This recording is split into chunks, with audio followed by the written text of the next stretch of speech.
네, 이번에는 생리장애 및 병해충 방지에 대해서 알아보겠습니다. 우리가 생리장애라고 하면요, 우리가 이게 그 병해충 이외에 원인으로 인해서 그 생육이 어떻게 결핍이 오거나 그렇던 뭐 이상 증상이 발생하는 것들을 생리장애라고 얘기하는데요. 그런 것들이 오기 전에 미리 그 관찰을 잘 하시면 이런 때는 뭐 어떤 원인 때문에 이 증상이 나타난다 하는 것을 미리 진단해서 처방을 신속하게 함으로 해서 피해를 줄일 수 있습니다. 그래서 잘 관찰하면 이게 좋은 방법들이 있는데요. 우리 생장점을 보거나 잎을 정확하게 관찰하시면 이런 증상들이 미리 오는 것을 막을 수가 있습니다. 한번 보시죠. 도표를 보시면 우리가 생장점에 그 이상이 올 때가 있는데요. 어린 잎이 보이지가 않는다. 이거는 어린 잎이 보이지 않는다. 이거는 알칼리 토양이나 질소가 가다 했을 때 이렇게 그 어린 잎이 보이지 않는 경우가 있고요. 생장점에 꽃이 보이는 경우가 있습니다. 좀 이따 제가 사진 하나 보여드릴게요. 요 증상이 나온 사진을 제가 찍은 게 있습니다. 이거는 그 땅의 지온이 낮거나 이래서 비료가 흡수가 안 될 때 이렇게 생장점에 꽃이 보이고 어린 잎이 보여야 되는데 잎은 안 보이고 꽃이 보이는 경우가 있습니다. 힘이 없어 보이는 경우가 있거든요. 이거는 이제 건조하거나 가습하거나 뿌리 활력이 저하되거나 뭐 이런 경우에 이제 이런 것들이 보이게 되고요. 잎사귀를 봤을 때 위쪽 상위엽 잎사귀에 뭐 가장자리가 이상이 오거나 이럴 때 뭐 연맥강한 항아가 왔다. 이거는 암모니아 가스로 발생되거나 암모니아 비료의 한 성분으로서 또 과잉이 됐을 때 이런 경우가 생길 수 있고요. 옆면이 항갈빈이 된다. 이러면 칼슘 결핍을 의심해 볼 수 있고요. 이런 식으로 체크가 가능합니다. 오이 가실에 또 여러 가지 생리장애가 오는 경우가 있는데요. 예를 들어서 구부러진 고가라고 그러죠. 우리가 고가가 오는 경우는 비절 현상, 비료가 부족하게 됐을 때 이렇게 올 수 있고요. 광합성이 안 돼가지고 흐린 날이 많이 지속되면 우리가 고가들이 많이 생깁니다. 그 다음에 영양불량, 아까 말씀드렸듯이 잎사귀를 한 번에 두세 장씩 이렇게 적게 따서 적정히 관리해야 되는데 한 번에 5장, 6장씩 이렇게 한 번에 많이 따냈다든가 그러면 이 강압성을 잎사귀가 해야 되는데 잎사귀를 다 따내버렸으니까 영양분이 가실로 가는 게 적어지겠죠. 그래 당연히 구부러지게 되는 것이죠. 이번 시간 초기에 말씀드렸던 그때 미라가 말씀드린 적이 있는데 요거 같은 경우는 이제 수분 공급이 부족하거나 이랬을 때도 이제 부족하게 되고요. 아니면 이제 뿌리 발달이 저조해 가지고 거기에 양수분 다 적은 양이 전류가 적어지면 미라가들이 많이 발생하는 경우가 다수가 있습니다. 그리고 잘록한 가실 이런 거는 저온이다, 영양생장 가다다 이렇게 하는데 사실은 이런 증상들이 발생했을 때 정확하게 이거다 하는 거는 사실 많지 않습니다. 그런데 긴가민가 한 경우가 많습니다. 사실은 근데 이런 것들을 미리 이런 것들을 견뎌봐서 이런 불량 환경을 안 만들어야만 내가 고품질 가시를 만들 수 있다는 것은 언제든지 인지할 수 있는 사실이니까요. 부위별로 진단하는 여러 가지 생리장애 했을 때 다 보면 좋겠지만 한 가지만 봅시다. 조금 전에 말씀드렸듯이 생장점을 봤는데 생장점에 꽃이 보이지 않는다 조금 전에 말씀드렸죠. 요거 증상 바로 한번 보여드릴게요. 자, 이 사진에 보시면 왼쪽에 생장점에 꽃이 보이는데 잎사귀가 새로 나오는 잎사귀에 조그만한 잎사귀가 안 보이죠. 요 꽃눈만 보이죠. 꽃이 오밀조밀하게 뭉쳐 있는 게 보이죠. 이렇게 되면 이건 사실은 생장이 멈춘 겁니다. 일명 순머지라고 하죠. 이게 왜 생겼냐면 죄송합니다. 다시 저기 볼게요. 이게 이유는 저겁니다. 저온이나 우리가 뿌리 발달이 저조하거나 비절 현상이 왔을 때 이런 것들이 주로 생기고요. 주로 이제 그런 원인 자체가 시설 관리하실 때 그 웃자람을 방지하기 위해서 우리 오이 농가들이 가끔씩 온도를 너무 야간 온도를 너무 낮게 가져가는 경우가 많습니다. 보통 10도씨까지 맞추는 경우도 있는데요. 보통 우리가 교재상으로서는 저희가 한 13도 정도씨에 맞춰서 야간에 밤에 그렇게 그 잠을 재운다 그러죠. 예, 그렇게 해야 되는데 10도씨 정도까지 떨어뜨리는 경우가 많이 있습니다. 절간을 짧게 하려고 그렇게 하는데 가끔씩 이 인산이나 이런 비료들이 그 저온으로 인해서 흡수가 안 될 때 이런 증상들이 나타나는 경우가 많습니다. 이 오른쪽에는 보면 왼쪽에 비해서 상당히 건강한 상태로 자라고 있다는 걸 볼 수 있는 게 이 생장점을 잎사귀가 이렇게 두 장이 이렇게 감싸서 이렇게 안고 있는 듯한 그런 형태로 성장하고 있죠. 그리고 이 덩굴손을 보시면 이 45도 형태로 아주 긴 팔을 쭉 뻗고 있는 듯한 이런 건강한 여기 자람 형태를 보이고 있습니다. 덩굴손 금방 말씀드렸지만 이 덩굴손 가지고도 내 오이가 잘 자라고 있는지 아니면 좀 이상이 오고 있는지를 판정할 수가 있는데요. 이게 저온의 온도가 적당하고 정상적으로 자라면 우리가 한 45도 정도의 방향을 이렇게 가리키고 있는 형태로 그 덩굴손이 자랍니다. 저온이 오게 되면요, 이렇게 위쪽으로 이렇게 손짓을 하듯이 우리 팔을 쭉 뻗고 이렇게 벌서고 있는 것처럼 그렇게 자라죠. 그 다음에 고온으로 되게 되면 수평으로 아래로 축 처지게 됩니다. 생육이 너무 왕성해서 초세를 너무 강하게 가져갔을 때는 이렇게 두 갈래로 덩굴손이 갈라지는 걸 볼 수 있습니다. 덩굴손을 가지고 우리가 이게 맛을 봐가지고 이게 또 어떤 성분이 잘 흡수되고 있는지 원활하게 물질 이동이 되는지를 판단할 수 있는데요. 이 덩굴손의 끝부분을 잘라서 맛을 보게 되면요, 이 식물체 내의 당도를 측정할 수가 있습니다. 보통 오이가 하여튼 3.0에서 3.5브릭스 정도 대충 나오는데 그 단맛을 이 끝부분을 가지고 맛을 봐서 느낄 수가 있습니다. 그래서 여기를 맛을 봤는데 이게 너무 쓴맛이 강한다든가 단맛이 거의 없다든가 이러면 이게 정상적으로 관리되지 않고 있다는 것을 체감할 수 있는 것이죠. 만약에 또 이게 기부라 그러면 요 아래쪽 줄기에 달려있는 부분을 기부라는데 이 부분을 맛을 봤을 때 아주 강한 쓴맛이 느껴진다 하면 질소하고 가리 비료를 너무 가다하게 주셔가지고 너무 많이 가다하게 흡수하고 있다는 것을 체감할 수 있는 것이죠. 오이 생육은 자가 진단을 하는 방법이 있는데요. 잘 자라고 있는가 하는 것을 이게 체계적으로 우리 순서도처럼 이게 조견표처럼 한 가지씩 질문에 대입해 보시면 알 수 있습니다. 우리가 이게 병원에 가면 이렇게 진단하듯이 이 증상들에 관해서 각각의 질문에 대해서 비추어 봤을 때 잘 자라고 있는지 아니면 비정상인 형태로 자라고 있는지를 알 수 있는 그런 자가 진단법을 잘 활용하시면 도움이 되겠습니다. 개화 위치로 구분하는 자가 진단법을 하나 알려드릴게요.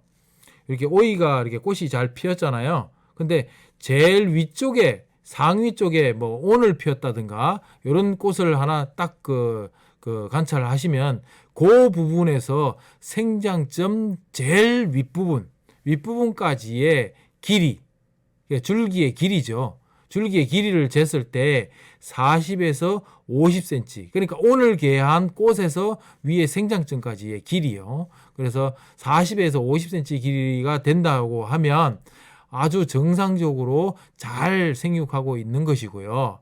만약에 그거보다 낮은 위치에 아래쪽에 개화가 됐다. 이렇게 되면 웃자라고 있는 겁니다. 그러니까 이게 이 길이가 60cm 아래쪽에 이게 개화가 돼 있다. 그러면 줄기가 상당히 웃자라고 있다. 그러니까 고온이나 다습, 질소 가다로 인해서 웃자라고 있다고 판단하시면 되겠고요.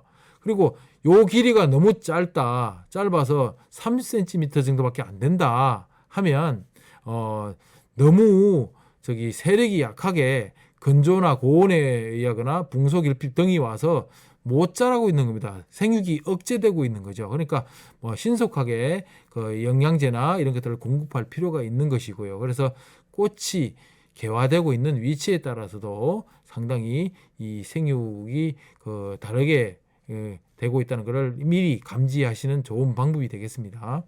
그리고 수확과 아래쪽으로는 오늘 수확해야 되는 그 가실 아래쪽으로는 충분히 7장 내지 8장의 잎이 확보되어 있는 것이 좋고요. 그런 관리가 잘 되어 있는 포장에서는 지구력 있게 오래도록 뿌리가 왕성하게 돼서 수확을 길게 이어갈 수 있다고 하겠습니다. 답을 벌써 이때 다 들어버렸네요. 아래쪽에 정상생육, 옷자람. 조금 전에 설명드린 그 내용입니다. 제가 여기 보시면 볼펜을 갖다 댔잖아요. 여기에 볼펜이 한 15cm 정도 됩니다. 하나, 둘, 한 3개 정도 약 되죠. 그럼 한 45cm에서 50cm 정도 되겠죠. 꼭대기까지. 정상적인 자람 형태고요. 오른쪽을 보시면 꽃이 여기 있습니다. 제 엄지손가락 밑에. 여기서 제 한 뼘이 대략 한 20cm 정도 되더라고요. 20, 40, 60, 한 80cm 정도 되네요. 어마어마하게 옵자라고 있죠. 이렇게 되면 어떻게 되는가 하면요. 이 수확 과일이 땅바닥에 깔립니다. 비닐 아래쪽에 위치하게 돼서 주로 사모님들이 오이를 따게 되는데 사모님들이 엉금엉금 기어서 오이를 따야 됩니다. 그래서 허리가 상당히 아픕니다. 그래서 부부부 싸움의 원인이 되기도 한답니다. 암꽃의 개화에 따른 생육 진단을 보시면 이렇게 강건하게 이렇게 항색을 띠는 이런 것들이 생육이 왕성한 암꽃이 되겠고요. 그다음에 이게 짤록하면서 이렇게 꽃이 작은 것들은 너무 수세가 약하게 돼서 낙가하거나 건강한 오이가 만들어지지 않는 그런 꽃 형태가 되겠습니다. 정상적으로 꽃이 피면 이렇게 그렇게 아래쪽으로 약간 45도 형태로 이게 포물선을 그리면서 이게 꽃은 정방향으로 이렇게 보이는 건강한 형태로 개화하게 됩니다. 병이 발생하는 원인은 과습, 고온, 일조 부족 다양합니다. 근데 이 중에서 어느 게 우리 포장에 병을 오게 했는지를 진단을 하는 방법이 중요하죠. 자, 고가는 이렇습니다. 양분 부족, 일조가 부족하거나 영양 상태가 나빠질 때 이 고가가 나오게 되는 거죠. 그럼 이걸 없애려면 양분을 잘 골고루 전달되게 하면 없어지는 거죠. 근데 이미 발생해서 굽어진 과실은 펴지지 않습니다. 그렇기 때문에 이렇게 굽어진 과일이 보이는 것을 그냥 방치해 둘 것이 아니라 미리 이게 제거해주고 그 다음에 착과되는 과실에 희망을 걸고 이제 투자를 해야 되는 것이죠. 고가와 덩굴손하고도 관계가 있습니다. 덩굴손을 잘 따내면요, 고가가 훨씬 줄어든다는 그 연구 결과가 나와 있는 겁니다.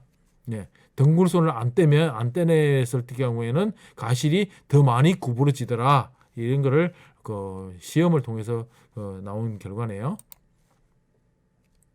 유과입니다. 미라과. 이거는 저장 양분, 그러니까 동화 양분이 부족해서 이게 이 첫째 아들, 둘째 아들, 셋째 아들 쭉 달아났을 때 첫째 아들은 잘 크지만 둘째 아들하고 셋째 아들은 양식이 모자랐을 때 이렇게 둘째 아들하고 셋째 아들이 이렇게 유과가 지는 거죠. 낙과 형태로 이렇게 생육이 안 되고 포기되는 상태로 이르게 되는 겁니다. 이런 게 보여도 바로 즉시 따내는 게 좋습니다. 따내서 그 다음 넷째 아들, 다섯째 아들한테 희망을 거는 게 좋습니다. 이것도 되게 단연과도 마찬가지인데요.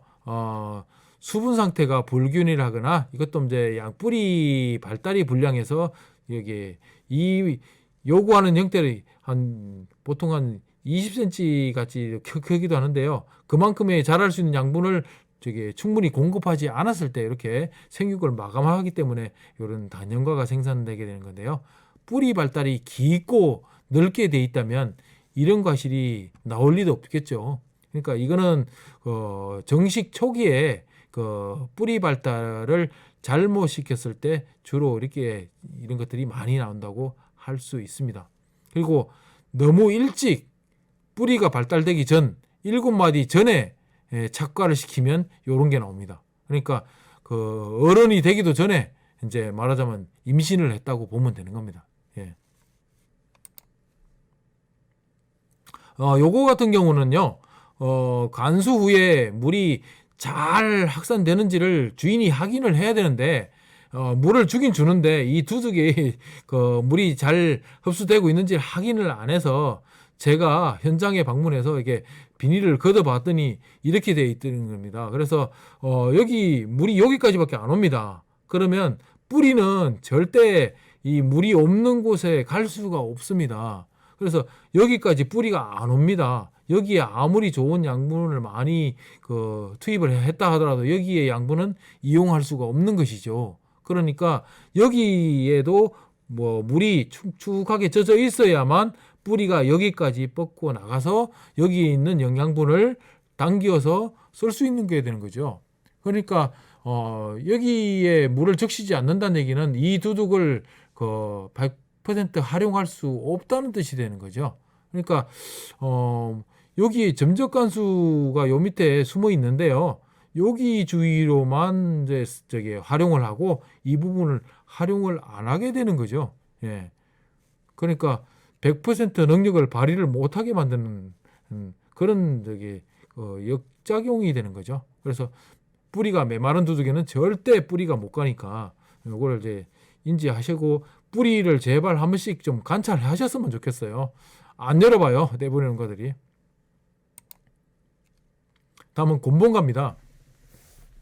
요거 처음에 말씀드렸는데 오이는 수정이 안 돼도 열매가 달립니다. 근데 수정이 되면 이렇게 됩니다. 예. 그래서 벌이 하우스에 안 들어오게 하는 게 더 유리합니다. 예. 들어오면 손해가 오히려 더 납니다. 그래서 오이 하우스에는 벌이 필요가 없다고 말씀드릴 수 있고요. 그다음에 관리가 부족하거나 동화 성분이 부족할 때도 이 곤봉과가 나옵니다. 그래서 뿌리 발달을 유도하고요. 뭐 잎따기를 너무 심하게 하지 마라. 이런 것들은 앞에 부분하고 상당히 비슷하죠. 요거는 되게 끝이 뭉쭉하지 않고 끝이 오히려 뾰족한 끝이 가는 거 선세가라고 합니다. 요거 같은 경우도 이제 뭐 강압성 불량이거나 뿌리 발달 저조했을 때도 나올 수 있는데요. 뭐 고온 건조한 환경이 지속되면 주로 이렇게 뭐랄까 가뭄이 오거나 이러면 많이 나타나고요. 이게 뭐 이 열매는 심지어 막 쓴맛이 나고 아주 뭐 이런 열매들이 나오는데요. 그래서 상품률을 거의 뭐 없다고 보시면 돼요. 이게 나오기 시작하면. 그래서 빨리 이 환경을 적절한 환경을 맞춰주기 위해서는 뭐 적습 그러니까 이 간수를 해야 되겠고요. 노화를 방지해야 되겠고요. 스트레스로 인한 유기산 생성을 억제하는데 여기에 상당히 소석회 포화액이 돈도 적게 들고 좋은 방법입니다. 이 칼슘 비료를 생육기 중에 쓸 수 있고 물하고 같이 주면 되고 하기 상당히 편한데 뭐 일본 농가들은 만들기 귀찮아서 안 한다 그랬는데 뭐 하긴 뭐 요즘 농약상이나 이런 데 가면 뭐 이게 비싸긴 하지만 좋은 영양제들이 많이 나와 있기 때문에 손쉽게 대처하는 방법을 많이 농가들이 선호하시는 것 같습니다. 어깨 빠진가? 이것도 강의 초기에 말씀드렸던 것 같은데 뭐 초기가 생육이 너무 강할 때 나타나고요. 생육 중기 이후에는 초대가 또 너무 약해도 이렇게 나타나고요. 뭐 인상 결핍 이런 거 올 때도 이렇게 나타나는데 뭐 대체적인 방법은 뿌리 활력을 높이는 게 가장 이것을 없앨 수 있는 방법이고요. 연면 시비를 하는 것도 뭐 일시적으로 초세 회복을 유도하는 좋은 방법이기도 합니다. 잘록과 요거는 붕소결핍에 의해서 주로 일어나고요. 중간에 구멍이 뻥 비어죠. 이거는 거의 상품이 없습니다. 이거는 뭐 진짜 거의 버려야 되는 정도로 상품이 안 되는 그런 과실들인데요. 석회 결핍에 의해서 일어나고요. 붕소 결핍에 의해서도 일어납니다. 갈색 신부가 요것도 석회가 결핍할 때 주로 이제 많이 일어나는데요. 요거는 이제 이 0.5% 정도의 염화칼슘액을 살포하면 뭐 이미 발생한 건 안 됩니다. 그런데 이후에 발생량은 줄일 수 있습니다. 뭐 결핍 현상이 많지만은 이런 것들은 뭐 쉽게 볼 수 있는 건 아닌데요. 미리미리 이런 것들을 좀 관찰을 하셔서 덩굴손이나 잎 이런 데를 관찰하셔서 이게 한두 장 잎사귀 나올 때 미리 연면시비나 관주를 통해서 하시면 대부분 예방할 수 있는 겁니다. 주인이 주의 깊게 안 보기 때문에 이게 안 보이는 거죠. 자주 보면 보입니다. 뭐 장애들은 많습니다만은 뭐 다 언급하기도 많네요. 너무 좀 넘어갈게요. 그리고 오이 생육 장애 원인의 질소 과잉. 아까 여기 한번 보였죠. 어깨 빠지는 거. 요거 인산칼륨이나 인산칼슘으로 이 간주했더니 정상 생육에서 되찾더라. 그런 연구 결과가 있네요. 인산칼륨이 부족해서 이제 이렇게 생육이 저조한 것도 이제 이렇게 처리하니까 이렇게 나타나더라. 인산 부족은 뭐 제일 인산갈이나 이런 것들 시중에 파는 것도 있습니다. 이게 쉽게 물에 잘 녹고요. 그래서 처리하면 바로 정상 생육으로 되돌릴 수 있습니다. 붕소 이것도 뭐 우리 연면시비 하시면 되겠고요. 안 되면 뭐 소스케 포화액 이런 걸 해서 뭐 이게 처리하셔도 되는데 이게 결핍이 아니고 과잉됐을 때도 문제가 이렇게 심각하게 나타난다는 거예요. 다음 병해충입니다. 병해충은 좀 짧게 가겠습니다. 녹균병은 뭐 오이에서는 뭐 거의 생육 초반기부터 여기 후반기까지 달고 산다고 볼 수 있는데 녹균병 없이 오이 생산하기는 거의 힘듭니다. 그래서 녹균병은 대체적으로 초세가 약화되면 더 심하게 되고요. 고온에서 심하고 다습한 환경이 이어지면 이 곰팡이 균사이기 때문에 쉽게 번지는 경우가 많기 때문에 주로 물하고의 관계가 많습니다. 물이 너무 이게 다습하게 되면 잘 번진다고 할 수 있고 약으로도 잘 안 잡힙니다. 그래서 심하면 이렇게 잎에 구멍이 나기도 하고요. 이렇게 해서 잎사귀를 다 거의 못 쓰게 만들어 버리기 때문에 열매가 정상적으로 클 수 없는 환경이 돼 버리는 거죠. 그리고 약을 치면 되는데 대부분의 이제 오이 농가들이 이제 약 칠 때 고민이 있어요. 그게 뭔가 하면 보통 녹균병에 적용된 약제는 상당히 많지만은 우리가 월, 하, 수, 목, 금 이렇게 해서 보통 일주일에 5일간 수확을 하거든요. 하는데 토요일 날 출하를 안 하죠. 그러니까 이 작업이 안 할 수 있는 공간은 이틀밖에 없어요. 무슨 얘기인가 하면 금요일 날 오전에 수확을 끝내고 나서 이후에 바로 농약을 칩니다. 농약을 치고요. 그 다음에 금요일, 토요일 날 작업 안 하죠. 그 다음에 일요일 날 오전에 수확을 하게 됩니다. 그러면 이틀간의 여유밖에 없거든요. 그러면 농가들은 농약을 칠 수 있는 것이 이틀 안전사용 기준에 봤을 때 수확 이틀 전까지만 사용 가능 이렇게 된 농약밖에는 못 쓰는 거죠.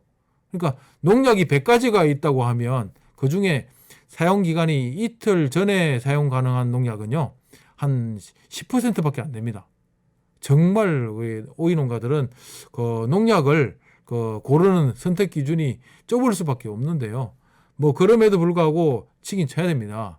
그래서 2일짜리 안전사용 기준에 준해서 성분이 다른 농약으로 치는 것은 상당히 좀 숙제가 좀 어려운 숙제긴 한데요. 그래서 그렇더라도 이 녹균병 방제를 소홀히 했다가는 상당히 어려움을 겪게 되는 경우가 많습니다. 이 가습 방지는 뭐 녹균병 방지의 주요 차관점이 되겠고요.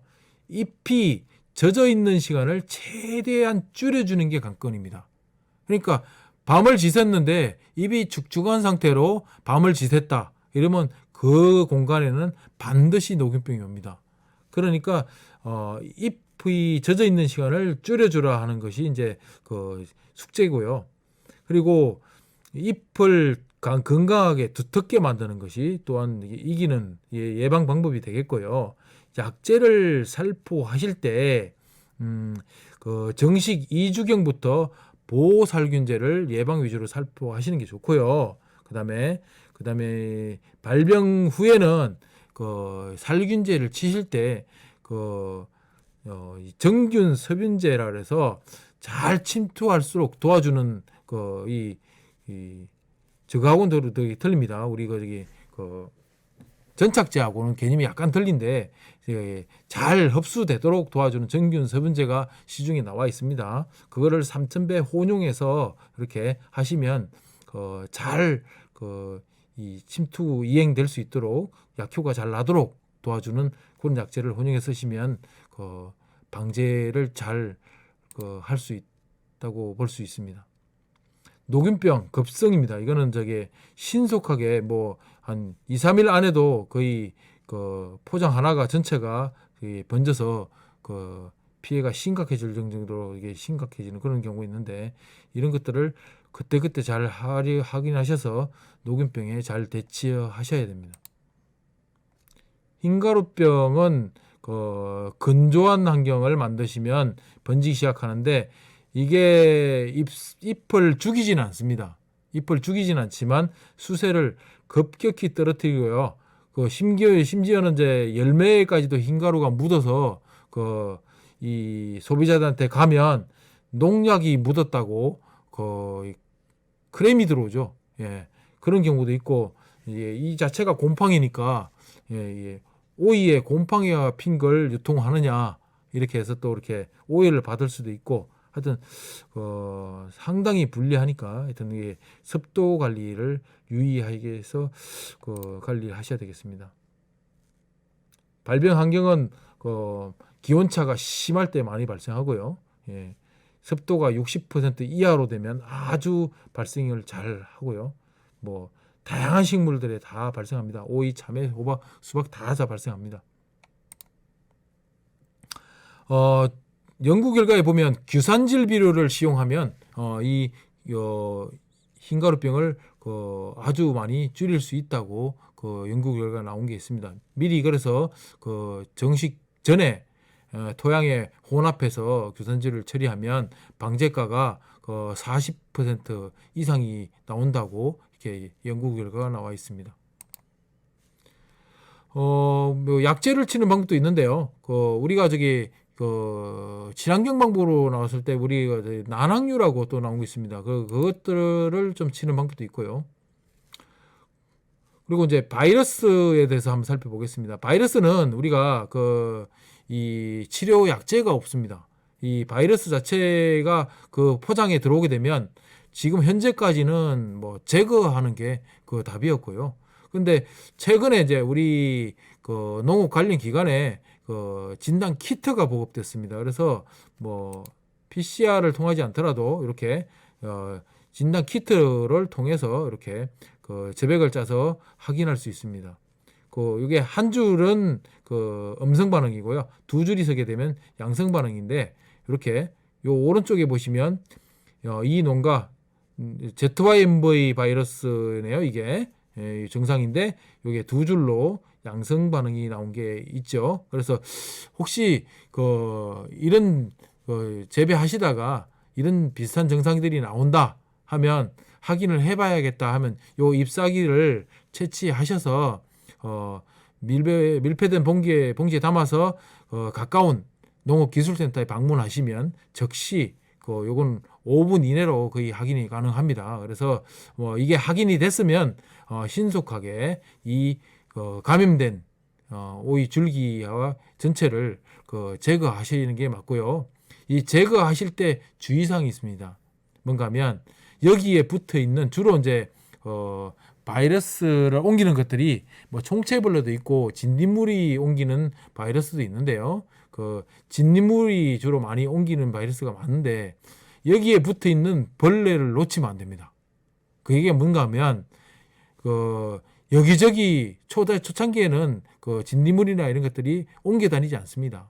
그래서 이 포기에 붙어 있는 것을 그냥 우두둑 하고 뽑아가지고 그 이렇게 흔들면서 그 들고 나오는 농가들이 많이 있는데요. 그러면 들고 나오는 과정에서 옆에 그 전염이 안 돼 있던 그 포기에 그 진딧물이나 총체벌레가 그 떨어지게 되면 그것은 그 독을 가지고 있는 그 우리 진딧물이나 총체벌레이기 때문에 그 포기에 즉시 또 바이러스가 옮게 됩니다. 그래서 그다란 이 검은 봉지를 가지고 가서 전체를 덮어 씌운 다음에 그 안에서 봉지 안에서 그 움켜쥐고 그 뽑아서 그 바깥으로 가져와서 정상적으로 제거하시거나 이렇게 뭐 묶거나 이렇게 하시면 되는데 그 손에 들고 이렇게 뽑아서 나오는 방법은 상당히 안 좋은 방법이라고 하겠습니다. 이것도 그 정상을 확대한 것입니다. 우리가 보통 뭐 진딧물이 매개하는 그 바이러스도 있죠. 우리가 근데 손으로 여기 전염되는 바이러스도 있습니다. 물론 뭐 진딧물이 전염시키는 것도 있지만 CGMMV 같은 경우는 우리 접촉, 그러니까 우리 손에 의해서도 전염이 된다는 뜻이죠. 그러니까 앞포기에 순지르기 하고 내 손으로 DNA 포기를 또 순지르기 했을 때는 즉시 그 바이러스가 옮게 된다는 뜻이죠. 전염 방법은 뭐 그 저기 진딧물에 의한 종류의 그 전염이 많고요. 뭐 바이러스 종류들도 뭐 우리 수박 모자이크 바이러스도 사실은 오이에도 또 이게 전염이 되고요. 뭐 CGMMV 이런 거는 종자 전염까지 하니까 더 주의해야 된다고 할 수 있겠습니다. 방제 요령은 이 바이러스가 발생했을 때는 주로 이 종자 소독을 이게 실시해가지고 뭐 우리 종자에 전염되는 방식을 막는 방법이라는 건데 제3 인산소다 10% 용액에 20분간 침지해서 뭐 10분간 세척하고 건열 처리해서 종자를 파종한다 이 뜻인데 사실은 이미 종자 소독이 다 돼 있는 상태로 시중에 유통되는 경우가 많기 때문에 이거는 거의 농가들이 하지 않는 방법이고요. 최근에는 이 병든 식물체를 즉시 제거하는 방법이 가장 좋은 방법이고요. 그리고 우리 육묘시에 방충망을 쓰거나 아니면 우리 재배하는 포장에 우리 방충망 내지는 뭐 이런 것들을 설치해서 재배하시는 방법이 전염을 막는 좋은 방법이라고 하겠습니다. 요거는 우리 사진은 저희 상주에 우리 오이 명장님이 한 분 계신데요. 우리 김인남 명장님이라고 그 포장에 가서 제가 직접 찍은 사진인데요. 이거 보시면 이 농가는 지금 상당히 뭐 겉으로 봐서는 뭐 비슷해 보이시지만 생육이 고르게 잘 되고 있고요. 특징은 볏짚을 상당히 많이 넣습니다. 시바르당 기준에 했을 때 24톤의 생산량을 나오는 이유가 볏짚이 이 노하우라고 할 수 있는데요. 논 3,000평에서 나온 볏짚을 시설하우스 1,000평에 전량 투입합니다. 그리고 고랑에 또 볏짚을 별도로 또 넣기도 하고요. 그래서 이 고랑에도 볏짚이 잘 피복돼 있어 온습도 관리가 잘 되고 있고요. 그리고 이게 작기가 끝나고 나면 녹비작물을 또 재배해서 또 갈아엎기를 합니다. 그래서 이 농가의 검정 수치를 보면요, 유기물이 보통 우리가 20에서 30 정도가 적정 수치인데 이 농가의 유기물 수치는 62가 나옵니다. 그러니까 이렇게 유기물량 함량이 엄청나게 많이 나오고 있고요. 물론 단연간 관리를 통해서만 가능했던 거죠. 뭐 이 인산, 가리, 칼슘 이런 것들이 거의 대부분이 적정치에 와 있다는 걸 알 수 있고요. 그래서 지속적인 토양 관리만이 다수학을 보장한다는 것을 다시 한번 강조하고 싶고요. 이제 요 말씀만 치고 강의를 마치겠습니다. 제가 요 예를 드리는 건 뭔가 하면 수박인데요. 일본에서 백화점에서 요 수박이 15,000엔에 팔리고 있답니다. 요거를 우리나라 돈으로 환산하면요 15만 원의 가치가 있습니다. 15,000엔이라는 건 15만 원이거든요. 자, 일본이라고 해서 수박 가격이 다르냐? 아니에요. 우리나라랑 비슷한데 이 수박만 유독 15만 원을 받는다는 거죠. 그러니까 그 이유를 물어보니까 이유가 단순하게 모양이 다른 것밖에 없습니다. 여기 보면 그 수박의 모양이 그 안경 쓴 얼굴 모양이죠. 밑에는 납작하겠죠. 이 사각 모양의 수박도 마찬가지고요. 모양만 다른 겁니다. 맛은 똑같은 거죠. 근데 이게 한정판으로 없어서 못 판다는 거예요. 이 얘기 뭔가 하면 일본에도 둥근 수박 하나는 한 15,000원 정도밖에 안 하는 거예요. 근데 모양만 바꾸고 아이디어가 들어갔다는 거죠. 이 아이디어가 하나 들어갔는데 10배의 부가가치가 생긴 거죠.